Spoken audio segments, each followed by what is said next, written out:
스펄전 목사에게 어느 날 어떤 젊은이가 찾아와서 물었습니다. 목사님, 제가 이사를 가는데 가서 어떤 교회를 출석해야 할까요? 스펄전이 그 젊은이에게 대답했습니다. 내가 말하는 두 가지 요소를 갖춘 교회를 찾아가야 하네. 첫째, 십자가를 증거하는 교회여야 하고, 두 번째, 전도하는 교회여야 한다네. 만일 이 두 가지가 없다면 그건 교회가 아니지. 여러분, 유명한 말이고 여러 번 제가 이 강단에서 나누었습니다. 제가 이 얘기를 늘 곱씹는 것은 교회를 정말 교회 되게 하는 본질이 무엇인가를 이 얘기 속에 잘 담고 있습니다. 그러면서 늘 한성교회뿐만 아니라 우리 한 사람 한 사람이 교회이잖아요. 나는 정말 교회다운 교회의 모습으로 서 있는가 점검할 수 있는 그런 좌표가 될 수 있습니다. 지난 시간 우리는 아브라함의 아버지 데라에 대해서 살펴봤습니다.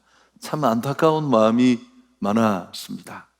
하나님의 부르심을 받고 오래 살아오던 갈대아 우르를 벗어났습니다. 그리고 그 고대 사회에 970km나 되는 긴 거리의 여행을 거쳐 그는 하란이라는 곳에 머물다가 결국은 약속의 땅까지 나가지 못하고 205세의 생을 마감합니다. 성경은 그저 기록만 언급하고 지나가지만 사실은 굉장히 안타까운 내용이라고 저는 생각합니다. 부르심을 받고 그 부르심의 여정을 나섰지만 목적지 가나안에 대한 열정과 믿음이 흔들려서 결국은 중도에 포기하고 주저앉은 것입니다. 데라의 사건을 통해 하나님이 우리에게 던지는 도전은 믿음의 행진을 멈추지 말라는 겁니다. 구원받았다고 끝이 아니라 구원받은 자답게 하나님이 정말 내 아버지가 되어 왕되어 부어주시는 그 풍성한 가나안의 축복, 누가 봐도 대단한 아버지를 배후에 두고 있는 그런 사람으로 살아가는 간증, 축복, 증거가 우리에게 필요할 것입니다. 오늘 이제 창세기 12장 인류 전체를 향하던 메시지가 한 가게, 한 사람에게로 집중되는데 아브라함입니다. 아브라함은 달랐습니다. 하나님의 부르심에 그는 즉각적으로 순종합니다. 똑같은 부르심이 1절에 있었습니다. 여호와께서 아브라함에게 이르시되 너는 너의 고향과 친척과 아버지의 집을 떠나 내가 내게 보여줄 땅으로 가라.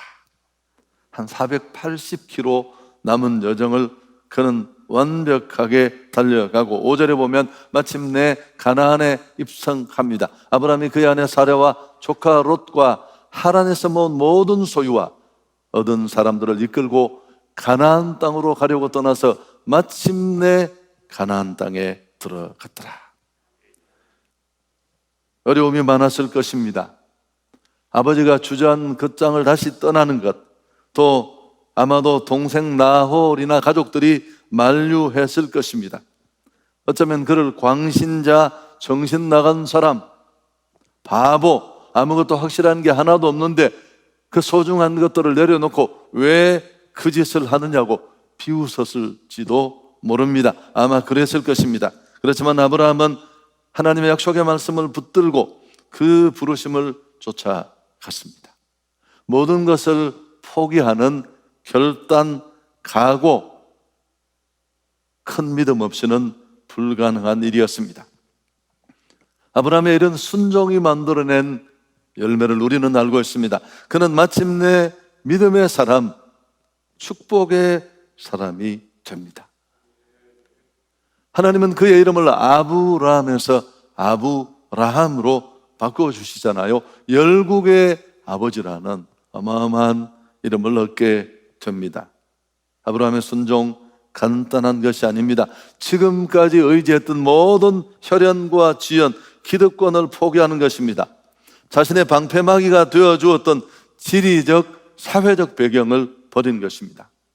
당신은 아직도 반유목적인 부족사회 형태였습니다. 외부의 공격, 치안의 부재, 그에게 불이익을 여러 가지로 보호하고 지켜주는 연대감, 이건 그 시대 사람들에게 생존에 꼭 필수적인 요소였습니다. 이민만 가도 떨어서 교회 찾는 것, 그것 이상이었겠죠. 그런 상황 속에 그가 이 모든 것을 끊어버리고 박차고 불확실한 미래를 붙잡고 달려나온 것, 믿음 없이는 불가능한 일이었습니다. 하나님에 대한 절대적이고 철저하고 전폭적인 의지가 있었기에 가능했습니다. 히브리서 11장은 그를 믿음의 전당에 이름을 올리면서 이렇게 적고 있습니다. 믿음으로 아브라함은 부르심을 받았을 때에 순종하여 장래 유업으로 받을 땅에 나아갈새 갈 바를 알지 못하고 나아갔다. 믿음으로. 여러분, 항상 우리의 문제는 믿음의 문제예요. 왜 하나님이 내게 기회를 주시지 않고 나는 매번 이런 상황에 내몰리는가? 투덜대고 우리는 환경을 탓하지만 믿음만 있으면, 믿음으로 하면 안 될 일도 못할 것도 없습니다. 하나님이 아브라함에게 요구하신 것은 추상적인 막연한 것이 아닙니다. 지금까지 그의 인간적인 버팀목이 되었던 본토, 친척, 아비집 다 설명할 수 없습니다만 그걸 내려놓고 끊어버리라는 촉구였습니다. 여러분, 이걸 끊어버리지 않는 한 우리는 진짜 신앙인으로 출발하지 못합니다. 두려워서, 익숙해서 벗어버리지 못하는 것 우리에게도 있습니다. 지난 시간 유브라데 강을 건너가라, 강 저편에 서서 축복의 땅을 바라보는 그런 종교인의 삶은 이제 여기서 끝내야 합니다.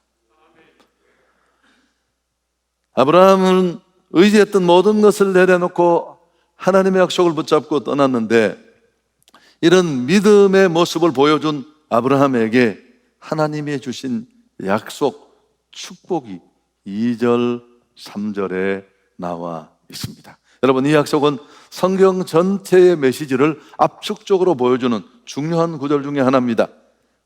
어쩌면 신구약 성경 중에 가장 중요한 부분일 수 있습니다. 2절, 3절을 우리 같이 한번 읽어볼까요? 내가 너로 큰 민족을 이루고 내게 복을 주어 내 이름을 창대하게 하리니 너는 복이 될지라. 너를 축복하는 자에게는 내가 복을 내리고 너를 저주하는 자에게는 내가 저주하리니 땅의 모든 족속이 너로 말미암아 복을 얻을 것이라 하시니라. 내가 너로 큰 민족을 이루고 내게 복을 주어 내 이름을 창대케 하고 너는 복이 될지라.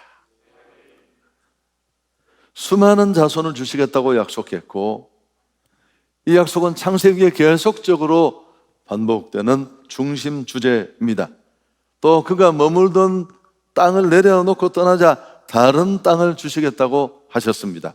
여러분, 우리가 버리면 버리는 것으로 끝나는 것이 아니라 새로운 것을 주십니다.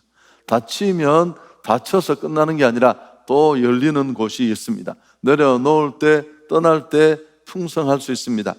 그리고 무엇보다도 복을 주겠다. 그리고 네가 복이 될지라. 이 구절은 너무너무 중요한 오늘 이 단락의 핵심입니다. 2절 끝부분. 하나님과 아브라함과 그의 자손이 맺게 되는 하나님과의 특별한 언약 관계를 포괄적으로 한 말입니다만은, 오늘 이 2절 3절에 하나님이 아브라함에게 하신 약속은 성경 전체 메시지의 압축입니다. 이 약속에 대한 바른 이해 없이는 성경을 이해할 수도 없고요, 우리 신앙을 정상적으로 하나님의 기대만큼 끌어갈 수도 없습니다. 사실 창세기 1장부터 11장은 하나님께서 왜 아브라함을 부르시고 이 약속을 했는지 이유를 설명하는 구절이고 부분이고, 이 12장 4절부터 더 길게 보면, 구약이지만 더 길게 보면 신약 요한계시록까지는 이 약속이, 하나님이 믿음을 보인 아브라함에게 하신 약속이 어떻게 성취되는가를 보여주고 있습니다. 그런데 오늘 드리고 싶은 핵심인데, 여기 중요한 포인트가 하나 있는데요, 하나님이 아브라함에게 약속하신 복, 너는 복이 되고 복을 받고 복이 될지라는 이 약속의 복은 아브라함과 그의 혈통적 자손만을 위해 주신 것이 아닙니다. 하나님은 아브라함과 그의 자손 이스라엘만을 편애하시는 분은 아니십니다. 다른 민족은 유대인들이 착각하는 것처럼 그저 지옥의 불소식의 정도로 차별하는 민족 차별주의의 하나님이 아닙니다. 구약의 하나님은 신약의 하나님과 같은 분이세요. 세상을 이처럼 사랑하사 독생자를 주신, 하나님께서 아브라함에 약속하신 이 복은 아브라함과 그 자손만을 위한 것이 아닙니다. 하나님께서 창조하신 땅의 모든 족속에게, 온 인류에게 약속된 복입니다. 중요한 부분을 제가 다시 한번 읽을 테니까 보십시오. 너는 복이 될지라. 너를 축복하는 자에게는 내가 복을 내리고 너를 저주하는 자에게는 내가 저주하리니 땅의 모든 족속이 너로 말미암아 복을 얻을 것이라. 너는 복 받을 뿐만 아니라 복이 될 것이다. 복의 통로, 과거 개정판은 복의 근원이라고 했죠. 뿐만 아니라 그 복이 어디까지 가야 되느냐 하면 땅의 모든 족속이 너로 말미암아 복을 얻을 것이라. 하나님이 아브라함을 부르신 이유가 무엇입니까? 척박한 땅에 살던 아브라함 한 사람만을 위한 부르심이 아닙니다. 우주적인 구원을 위했습니다. 죄에 빠진 인간, 뭘 마시고 뭘 입고 아무리 좋은 차를 타도 슈퍼카 수십억짜리를 몇 대씩 가지고 다녀도 여전히 죄를 극복하지 못한 인간은 죄값으로 죽게 되고 심판받고 영원한 형벌을 받을 수밖에 없는 대단히 불행한 구조를 떨쳐버릴 수 없습니다.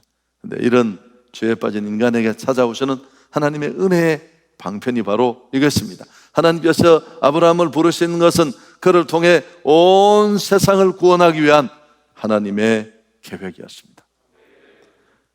사도 바울은 하나님이 아브라함에게 하신 약속, 오늘 우리가 읽은 이 2절 3절이죠. 믿음의 반응을 보인 그에게 주신 이 약속은 그리스도를 통해 성취되었음을 이렇게 설명합니다. 좀 어려운 구절인데 자세히 들어보십시오. 그런즉 믿음으로 말미암은 자들은 아브라함의 자손인 줄 알지어다. 또 하나님이 이방을 믿음으로 말미암아 의로 정하실 것을 성경에 미리 알고 먼저 아브라함에게 복음을 전하되 모든 이방인이 너로 말미암아 복을 받으리라 하였느니라. 그러므로 믿음으로 말미암은 자는 믿음이 있는 아브라함과 함께 복을 받는다. 혈통이 아니라 믿음으로. 아브라함에게 전하신 하나님의 그 복은 또 다른 민족에게 흘러가서 믿음으로 이 축복에 들어올 수 있다는 사실을 분명히 말합니다. 여러분, 복이 무엇입니까? 사실은 이 개념도 오늘 좀 우리가 다시 정리가 필요한데, 우리가 늘 복받고 싶어하고 복받기를 원하는데 사실은 우리가 말하는 복은 복이 아닙니다. 잘 살고 잘 되고 형통하고. 아니, 지옥 가는 인생이 내복을 몇 벌 입은들 그게 무슨 소용이 있어요? 껍데기에 뭘 뒤집어 쓴 듯 지옥 형벌 받을 수밖에 없는 인생에게 그 무슨 가치가 있고 의미가 있겠습니까? 하나님을 아는 복이 진짜 복인 줄 믿습니다. 우리 인간의 행복, 평안, 안녕을 철저하게 갉아먹고 침몰시키는 이 죄 문제를 해결할 수 있는 것, 그게 바로 하나님을 만나 때 극복될 수 있습니다. 여러분, 축복의 사람이 될 수 있기를 바랍니다. 한번 가슴에 손을 얹고 지금 여러분 서 있는 그 시점에서 지나온 나의 과거를 곰곰이 돌아보십시오. 내가 받은 최고의 복이 뭘까? 우리가 조금만 깊이 돌아본다면 꼭 같이 하나님을 만난 복, 예수님 만난 복, 그 복이 될 것입니다. 여러분, 최고의 복이 무엇입니까? 믿음의 복입니다. 하나님이 진짜 복입니다. 오늘 이 아브라함이 아버지와는 다르게 끊어버렸던 고향, 친척, 아버지의 집, 본토, 친척, 아버지 집이라는 이 구절을 보면 거기 만이라는 히브리어로 전치사가 이 구조를 이끕니다. 이건 철저한 분리를 말합니다. 더 큰 복을 주시기 위해서 하나님은 떠나라, 가라고 촉구합니다. 사실은 벗어버리고 끊어내고 떠나는 것이 믿음입니다. 우상과 집착, 두려워서 건너지 못하는 것, 그게 물질이든 명예든 쾌락이든 우리는 벗어버려야 합니다. 종교인은 결코 교회는 올 수 있지만, 직분은 받을 수 있지만, 신앙의 커리어는 늘어날지 모르지만 하나님과 함께하는 이 간증은 없어요. 아무것도 없는 것처럼 보이지만 모든 것을 가졌고, 많은 것을 가져도 거기 매이지 않고, 아무것도 없어도 모든 것을 가진 자처럼, 모든 것을 가져도 아무것도 내 것이 아닌 것처럼. 또 한 가지 오늘 본문이 주는 핵심이 뭘까요? 너는 축복을 받고가 끝이 아니라 너는 복이 될지라. 여러분, 우리 생은 이렇게 복받은 자로 마감해서는 안 돼요. 인생 구질구질하고 참 가난하고 그 집안이 대대로 어려웠는데, 야, 예수 믿고 좋아졌어, 새로워졌어, 제발 저 집에 나올 저런 애가 아닌데 하나님의 복을 받았어. 여러분, 아닙니다. 역대상에 나오는 야베스의 축복을 묵상할 때마다 아쉬움이 있습니다. 성경이 그런 거 다 적진 않지만 제가 의미를 부여해 보는 거죠. 꽃배기 복을 받아서 끝나면 안 돼요. 어쨌단 말입니까? 그 복이 구체적으로 흘러가야 합니다. 너는 복이 될지라. 너는 축복의 통로가 되어야 되고, 내가 받은 이 예수 믿는 축복, 하나님의 받은 믿음의 복이 나를 통해 또 다른 곳으로 흘러가야 할 줄 믿습니다. 너는 복이 될지라 라는 말씀이 바로 그 말씀입니다. 여러분, 복을 받아야 나눌 수 있고, 또 나누는 자의 삶은 하나님이 우리에게 기대하시는 모습이고 우리가 추구해야 될 삶의 모습이기도 합니다. 아브라함을 부르신 이유가 무엇입니까? 모든 사람을 위한 복의 통로로 삼으시기 위해서입니다. 오늘 3절을 보면 아브라함의 복이, 하나님의 복이 아브라함을 통해 땅의 모든 족속에게 전달됩니다. 아브라함을 통해 하나님의 은혜가 모든 곳에 있는 모든 사람에게 베풀어진다는 점을 강조합니다. 오늘 우리가 된 이 단락의 초점이 여기 있습니다. 복 주시고 복 나누게 하시려고 우리를 부르신 줄 믿습니다. 온 세상의 복이 아브라함에게 달려 있습니다. 그의 손에 쥐어져 있는 이 복이 바탕으로 전달되어야만 하는 것입니다. 우리를 부르신 목적도 똑같습니다. 복의 시작을 삼으시기 위해서입니다. 하나님의 축복이 우리 통해 임할 것입니다. 복음 전파를 이 말은 하나님이 직접 하지 않고 믿는 성도들을 통해 하시겠다는 그분의 뜻입니다. 우리는 세상에 하나님의 대리자입니다. 아브라함의 시대는 아브라함이 복의 근원이었다면 오늘은 우리가 한성교회가 복의 근원이 되어야 할 줄 믿습니다. 아브라함은 복이 될 것이다, 너는 복이 될 것이다 라는 약속을 받았습니다. 그렇지만 받아들이는 사람의 태도도 중요한데요. 좀 재밌는 부분인데 3절 뒤에 보면 호의적인 사람도 있고 거부하는 사람도 있습니다. 축복하는 자, 저주하는 자가 그런 의미에서 나온 구절인데, 원문을 자세히 들여다보면 축복하는 자는 복수로, 저주하는 자는 단수로 되어 있어요. 제가 왜 이 말씀을 드리냐면 우리가 좀 격려가 돼요. 거절하는 사람이 많지만 그래도 그 복을 받아들이는 사람이 더 많다는 것입니다. 하나님이 우리를 그리스도인으로 부르셨을 때 성공자로 부르신 것이 아닙니다. 하나님이 우리를 그리스도인으로 부르셨을 때 복이 되라, 통로가 되라고 부르셨습니다. 하나님이 교회를 부르실 때 성공의 중심이 되라고 부르신 게 아닙니다. 사람 많이 모아서 어떤 방법으로든지 끌어와서 큰 건물 짓고 뻐기면서 우리 교회가 1만 명이 넘었어. 아닙니다. 하나님은 교회를 부르실 때 복의 채널이 되라고 부르신 줄 믿습니다. 너를 통해서, 너를 인하여, 너 때문에 세상의 모든 민족이 복을 받아야 한다. 이것이 하나님이 우리를 선택하신. 부활절 아침에 아펜젤러 선교사가 대동강에 피를 뿌리고 성경책을 던지면서 이 부르심 때문에, 이 부르심이 우리의 사명입니다. 그래서 레너드 스위스의 말을 우리는 귀담아 들어야 합니다. 오늘 교회의 가장 커다란 죄는 커미션도 오미션도 아니라 노미션이다. 선교하지 않는 게 가장 큰 죄입니다. 우리 죄가 많지만 그 어떤 죄보다 우리가 범하는 죄, 하지 않은 죄, 그 모든 죄가 많지만 가장 큰 죄는 부르심을 오도하는, 전하지 않는 죄입니다. 이미 믿은 사람들에게 가장 큰 죄는 부르심의 의미를 오해하고 전도하고 선교하지 않는 것입니다.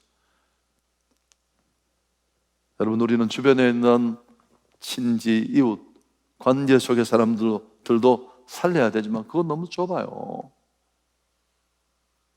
개구리가 자기가 들어있는 통뚜껑이 하늘 지름인 줄 아는 것처럼 안타까운 일입니다. 세계의 축복이 되기를 바랍니다.